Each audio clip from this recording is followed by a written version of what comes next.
The first today is Sabrine Al-Rassas, the co-founding member of the group Lesbiennes of Color, or LOCS, in Paris, in France. So Lesbiennes of Color LOCS is an autonomous group based in France. It was created in 2009. LOCS brings together lesbian feminists from Africa, the Americas, the Caribbean, the Middle East, and Asia.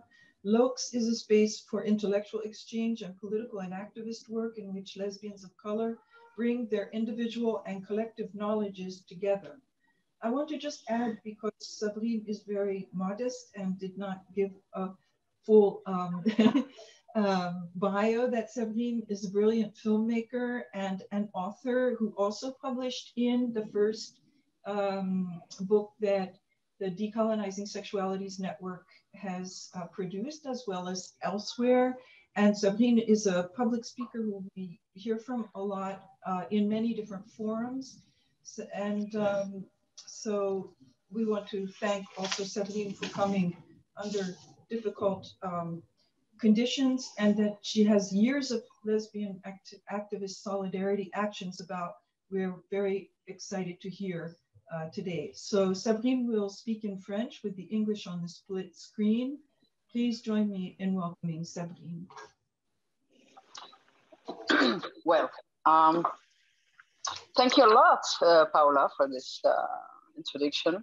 Well, I will speak in French, but I will synthesize my traduction. You know, the documents I sent to you, okay? Because I think that solidarity, it's it's a fantastic word in terms of, I mean, it's beautiful, you know, to hear solidarité, you know. Well, je vais continuer en français. Sorry for the others, and hello everyone. Bonjour tout le monde. Alors, Sandy va passer la traduction, donc du coup je vais juste synthétiser un petit peu par rapport justement à cette notion de solidarité qui est très très fondamentale, et c'est un des axes du travail de LOCS depuis sa création. Pourquoi fondamental? Parce que c'était une manière aussi de repenser les stratégies de solidarité. C'est-à-dire que la solidarité, c'est pas juste une entraide, c'est aussi une manière d'aider plus largement et prendre en compte des dimensions très spécifiques. Il y a d'abord la solidarité à l'intérieur de notre groupe, c'est-à-dire qu'il faut qu'on se transmette des pratiques, qu'on se transmette des expériences. Pourquoi? Parce que depuis la création du groupe, les lesbiennes of color qui ont composé le groupe, ponctuellement ou durablement, ne sont pas toutes au fait des activistes. Et donc la première chose, c'était justement de se mettre au même niveau tout le monde, puisque chez nous, tout le monde a une expérience, tout le monde doit exister par soi-même, et c'est extrêmement important, et tout le monde est en fait, comment on appelle ça, est une école, c'est-à-dire qu'on s'apprend de l'autre. Même si on est des super activistes pour certaines, et d'autres pas activistes, c'est important aussi d'avoir cet échange d'expériences, de vécu et de vision. Et pour nous aussi, ça nous fait réfléchir sur le mot activisme ou activiste. Par exemple, dans le groupe LOCS, il y a eu des sistas lesbiennes, mais qui n'ont jamais été activistes au sens militant du terme. You know? Mais dans leur vie privée, dans les pays qu'elles ont dû quitter pour se réfugier en Europe, ou en particulier en France, elles ont dû mener une vie de couple au risque de leur vie. Okay? Et elles ont continué à vivre en secret, sous la menace, sous le risque de persécution, sous le risque de crainte pour leur vie, etc. En plus, effectivement, d'une société patriarcale, d'une société hétérosociale, d'un système ou d'un régime hétérosocial qui ne voit que, qui va voir en tout cas les lesbiennes comme étant des dissidentes de ce système hétérosocial. Donc, par conséquent, pour nous, elles sont aussi activistes, d'une certaine manière. Parce qu'elles ont réussi à, comment on appelle ça, à vivre au-delà de ces obstacles et réussir finalement à fuir pour justement se protéger. Donc pour nous, c'est aussi une forme d'activisme et ça revient à ce qu'on a toujours dit, le politique est privé, le privé est politique. Sex, it's politique and politique, it's sex. You know, it's very important. Donc pour nous, c'est déjà cette forme de solidarité pour échanger des expériences et des trucs. Le deuxième point qui est extrêmement aussi important, c'est que cette solidarité, en tout cas ce mot solidaire, nous a fait réfléchir, nous, lesbiennes of color, qui nous définissons comme lesbiennes politiques, c'est-à-dire lesbiennes dissidentes contre le régime hétéropatriarcal, avec ses différentes armes, le capitalisme, le sexisme, le militarisme, l'impérialisme, le colonialisme, l'esclavagisme, etc. Et au fait, on est des lesbiennes donc aussi politiques, des féministes radicales au sens matérialiste du terme. Et on s'est dit que ça voudrait dire que nous sommes radicales. Radicales dans notre vision, radicales dans notre pratique. En plus, on est dans un espace triplement non mixte, race, sexe, genre, sexualité, classe, etc. Et du coup, se pose la question, mais alors, on est radical, on est donc contre le système hétéropatriarcal, avec tout ce que j'ai rappelé tout à l'heure. Mais en même temps, il faut être dans une solidarité concrète.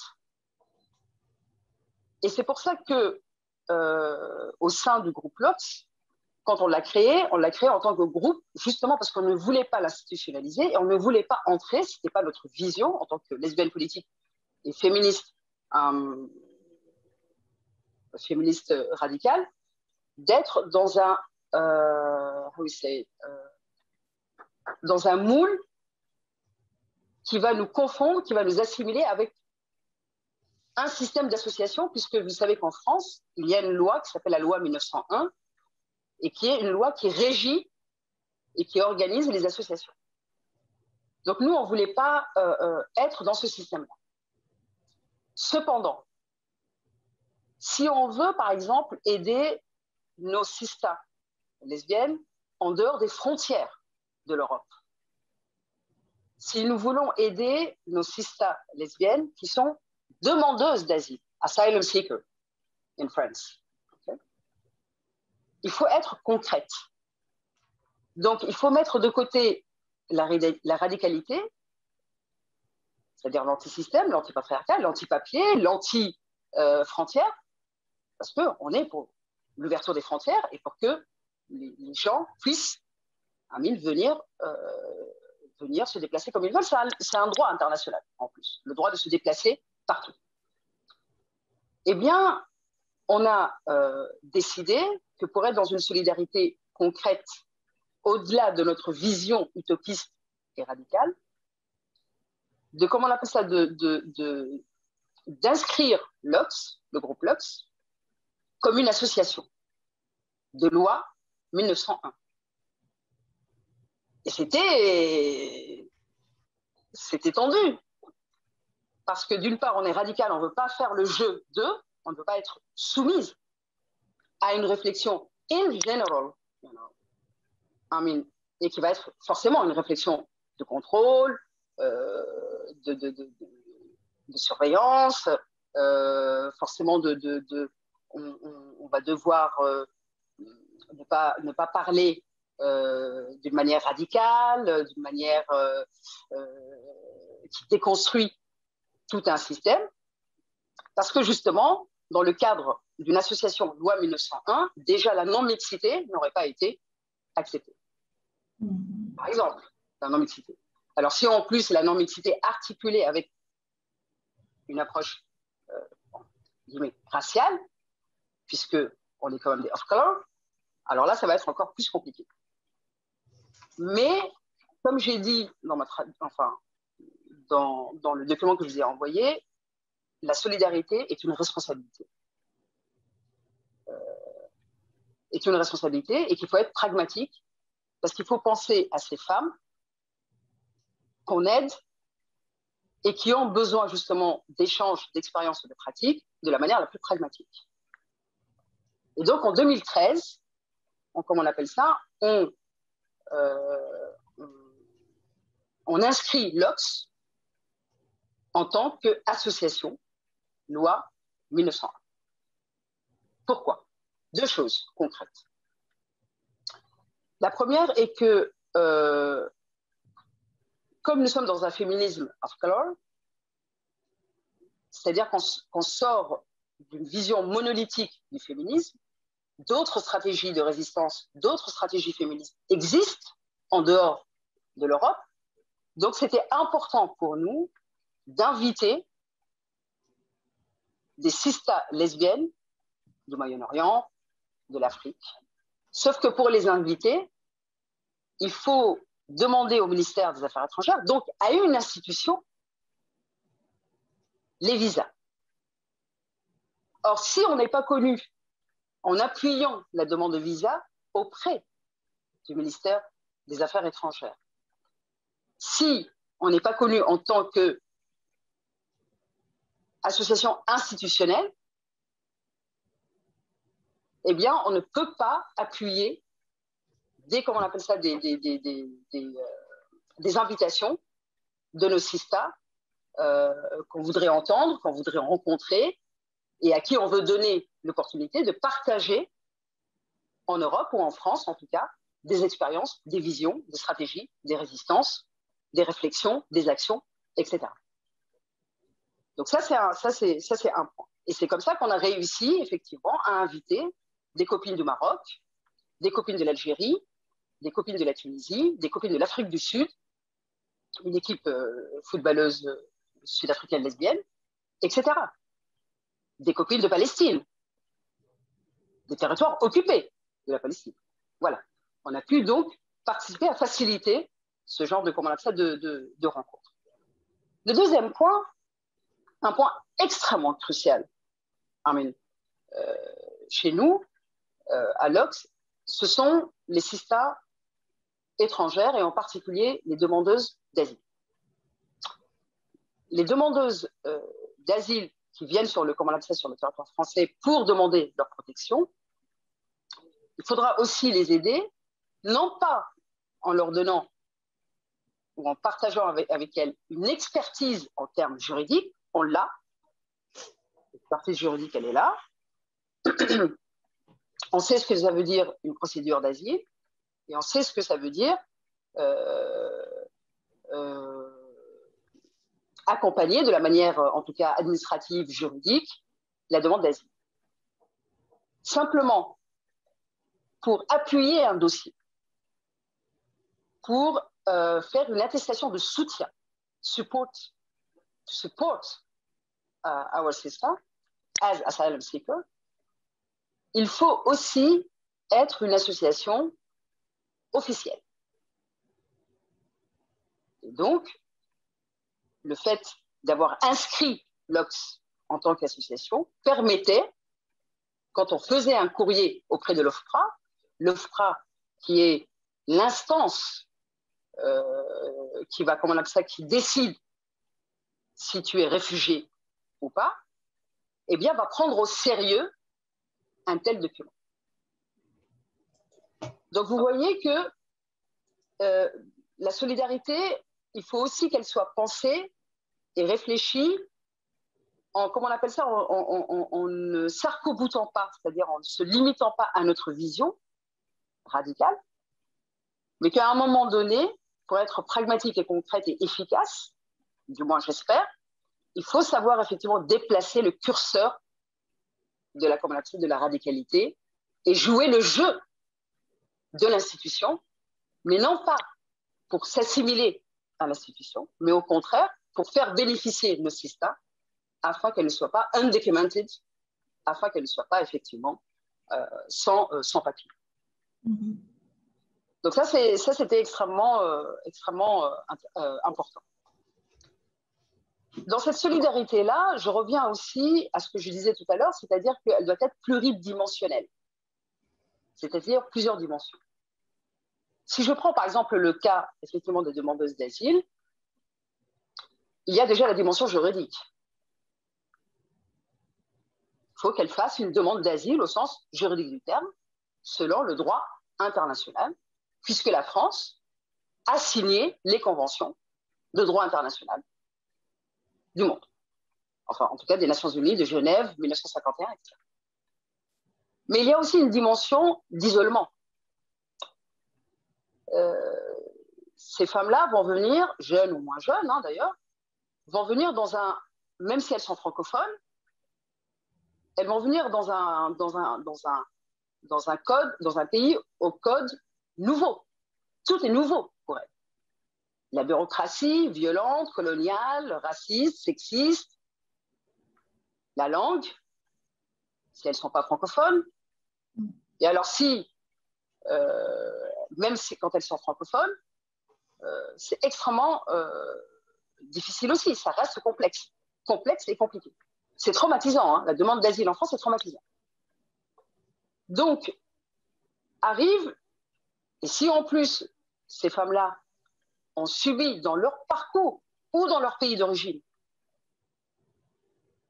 home state, ou le parcours migratoire, elles ont potentiellement subi un traumatisme sexiste, soit un harcèlement, soit une agression, soit un viol, soit une prostitution forcée, et so on. Okay. Donc, ce qui veut dire qu'elles viennent dans une fragilité psychique incontestable. Okay. Dimension psychologique. Dimension sociale, puisqu'elles vont arriver et il n'y aura pas tout de suite un toit sur leur tête. Ce n'est pas possible en France. Il faut d'abord que tu sois dans la demande d'asile officielle pour supposer avoir, comment on appelle ça, un toit sur sa tête. Donc, la dimension sociale. La dimension médicale.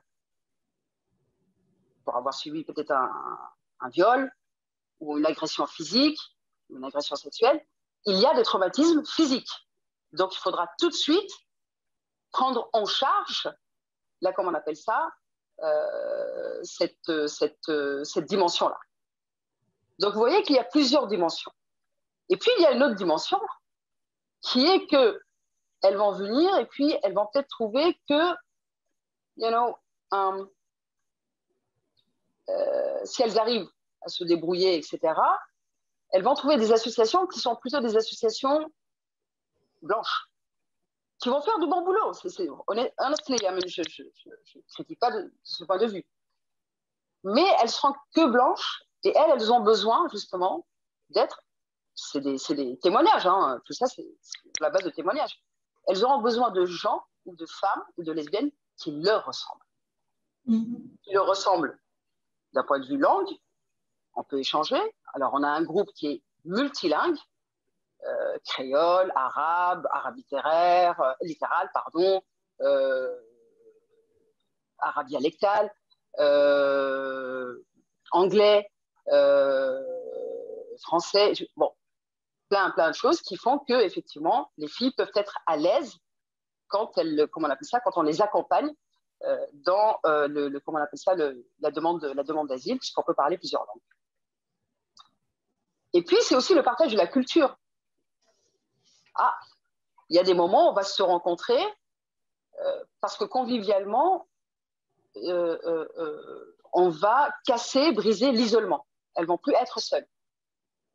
Donc, vous voyez que la solidarité avec les demandeuses d'asile, c'est plusieurs dimensions. C'est pour ça que j'appelle une solidarité pluridimensionnelle. Oui. Et ça, c'est extrêmement, comment on appelle ça, important, puisque les filles ont besoin effectivement de support, de soutien psychologique, de soutien matériel, de soutien social, et aussi de soutien juridique. Donc voilà, en gros, un point sur lequel, voilà, sur lequel je voulais partager avec vous. Désolée si j'ai été très longue ou pas claire, mais je peux repréciser certaines choses, notamment par rapport à la demande d'asile. C'est extrêmement compliqué, c'est extrêmement long, et alors comment on a fait par rapport, donc dans le cadre de l'Ox, c'est que on s'est formé. Il est vrai que moi j'ai une expertise, parce que professionnellement c'est mon domaine, bon, j'ai une expertise en droit d'asile, etc. et tout, mais ce qu'on a fait à l'intérieur de l'Ox, c'est qu'on s'est formé pour que quand on va prendre en charge ou quand on va accompagner une sista, une camarade lesbienne demandeuse d'asile, tout le monde va participer, puisque justement tout le monde doit être, on va essayer en tout cas de couvrir les différentes dimensions, hein, pour éviter au maximum les pièges.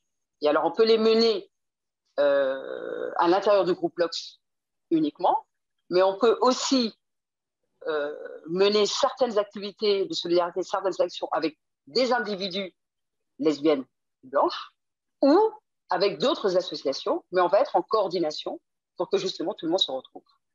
Et en particulier la demandeuse d'asile, puisque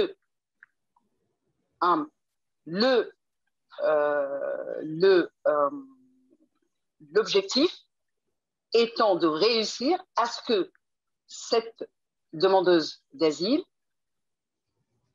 mène la demande d'asile sereinement, en étant, comment on appelle ça, en n'étant pas seule, et qu'elle puisse arriver au statut de réfugié qui va lui permettre de vivre en sécurité et en sérénité sur le territoire français. Voilà, je vous remercie. Désolée. Merci beaucoup, Sabrine. Thank you so much.